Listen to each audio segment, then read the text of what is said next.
আসসালামু আলাইকুম দর্শকবৃন্দ, কেমন আছেন সবাই? তো আজকে আপনাদের কবুতরের কিছু আপডেট দিই। খুব শিক্ষণীয় পোস্ট, শুরুতে শেষ পর্যন্ত দেখবেন। এই যে দেখুন, এখানে যে একটা বাচ্চা আছে, ও মূলত নিচে নিচে খেতে পারে। হ্যাঁ, আর যে বাসনে বসে আছে হাড়ির মধ্যে হচ্ছে মাদি। মাদির আজকে ডিম দিবে। তো ওই বাচ্চাটা যেহেতু খেতে পারে, আজকে ডিম দিবে। তো ওটাকে নিয়ে এত চিন্তা নাই, বাচ্চাটা আলাদা করলেই কিন্তু ওকে। হ্যাঁ, ওটা নিয়ে তো টেনশনের কিছু নাই। কিন্তু এই যে এখানে দেখুন, এখানে যে বাচ্চা আছে, ও এখনো নিজে নিজে খেতে পারে না। কিন্তু আলিওলা যে মাদি, এই মাদি একটু পর আজকে ডিম দিবে। তো বুঝুন এখন এই বাচ্চা নিয়ে কি করবো। ডিম দেওয়ার পরও যেহেতু নর খাওয়াবে বাচ্চাটাকে, কিন্তু লাভ কি? নর যখন বাচ্চাকে খাওয়াবে, পরবর্তী যে বাচ্চা ফুটবে ওই বাচ্চাকে পরিপূর্ণভাবে খাওয়াতে পারবে না। এতে নর অসুস্থ হবে, পরিপূর্ণভাবে কফ মিল্কটা পাবে না, বাচ্চাও পরিপূর্ণ হবে না। তো এখন করণীয় কি? আসলে খুব একটা ঝামেলা। তো দেখতে থাকুন আরও কিছু আপডেট। এই পাশ মোটামুটি এই মাদিও ডিম দিবে, ডাবওয়ালা। তো এই বাচ্চাও মোটামুটি অ্যাডাল্ট, ও খেতে পারে, বাট এটা নিয়ে সমস্যা নাই।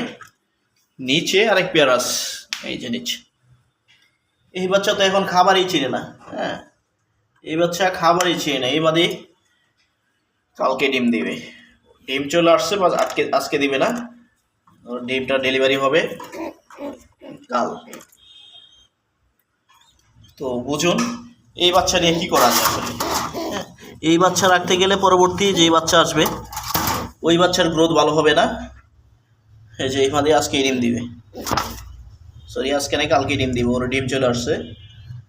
আর এই পাশে হচ্ছে দুইটা মাদি, ওদেরকে রেস্টে দিয়েছি, 1 মাস হয়ে গেছে ওদের ঝোলা দেওয়ার সময়। বাট কি করব, জায়গা নেই। যাক, গ্রামে আমার কবুতর আছে, ওইখানে আমার সেট করতে হবে এগুলো।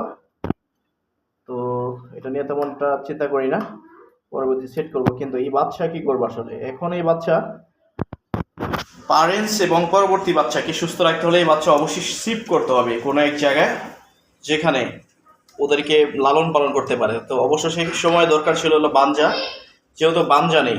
হ্যাঁ, তো যাদের বাঞ্জা কবুতর আছে তাদের জন্য বেস্ট, বাঞ্জা দিয়ে আপনারা বাচ্চা ওঠাতে পারবেন। হ্যাঁ, এই জন্যই বাঞ্জা কবুতর অনেকটা প্রয়োজন হয়। আর নতুবা যদি হ্যান্ড ফিট করাতে চান তাহলে হ্যান্ড ফিট দিয়ে বাচ্চাগুলো উঠে দিতে পারবেন। হ্যাঁ, ওঠানোর প্রয়োজন আসলে আমারই তো বাচ্চা, যদিও আপনাদেরকে টিপ দিচ্ছি। এই টিপসগুলো ফলো করলে আপনাদের উপকারে আসবে। তবে এই বাচ্চার মা এখনও ডিমে আসে নাই, ও একটু পরে আসবে। তো ও ডিমে আস্তে আস্তে আশা করি এই বাচ্চাগুলা পরিপূর্ণ হয়ে যাবে। আর এই যে অতি দ্রুত এই যে ডিমে আসার কারণটা কি জানেন? এই কারণটা হচ্ছে ওদের খাবার। আপনি দেখুন ওদেরকে আমি কি খাবার দিই। হ্যাঁ, তো এখানে দিচ্ছি আমি, ফুল খাবারটা দেখাচ্ছি আমি ওদেরকে কি খাবার দিই। এই যে দেখুন, এটা হচ্ছে সম্পূর্ণ মিক্স খাবার। হ্যাঁ, গম ছাড়া, 80 টাকা কেজি এই খাবারগুলা। তো এই খাবারগুলা খাওয়াচ্ছি যার কারণে কবুতর সুস্থ থাকে, দ্রুত ডিম পারে।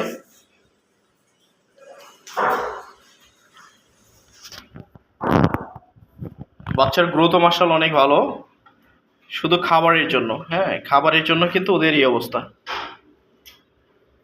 এই যে দেখুন মিক্স খাবার। তো আমি আলাদা কিছু গমও দিই ওদের, মানে এত বড় বড় খাবারগুলা মানে ছোটো বাচ্চাদের ঝামেলা, এই জন্য একটু গম দিই। হ্যাঁ, বাচ্চাগুলোর গ্রোথ কিন্তু হেভি। তো বাচ্চাগুলো সেল দিতে চেয়েছিলাম, যদি কারো প্রয়োজন হয় নিতে পারেন। ফুল অ্যাক্টিভ এবং কোনো রোগবালা নেই, একদম পরিপূর্ণ সুস্থ, দেখে নিয়ে যাবেন, কোনো সমস্যা নাই। এই যে দেখুন, ও অলরেডি ডিমের জন্য বসে গেছে, ও এবং এই যে পাশের মাদি, মানে কিছুক্ষণ পরেই ডিমটা দিয়ে দিবে। আমি আপনাদেরকে আপডেট দিব ডিম যখন দিবে। তো দর্শক,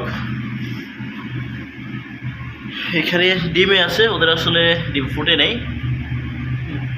তো পরবর্তী ভিডিওতে আসলে কি করা যায়, বাচ্চাগুলো কি করব আপনাদেরকে জানিয়ে দেব। তো আপাতত যা করতেছে আসলে বাচ্চাগুলো অবশ্যই শিফট করবো। এখন কোথায় শিফট করব সেটা শিফট করে আমি আপনাদের জানাবো ইনশাল্লাহ। চ্যানেলটির সাথেই থাকুন, যারা নতুন এখনও সাবস্ক্রাইব করেনি অবশ্যই সাবস্ক্রাইব করে পাশে থাকার বেল আইকনটি বাজিয়ে দিবেন, যাতে আমার নতুন নতুন ভিডিওগুলো আপনারা খুব সহজেই পেয়ে যান।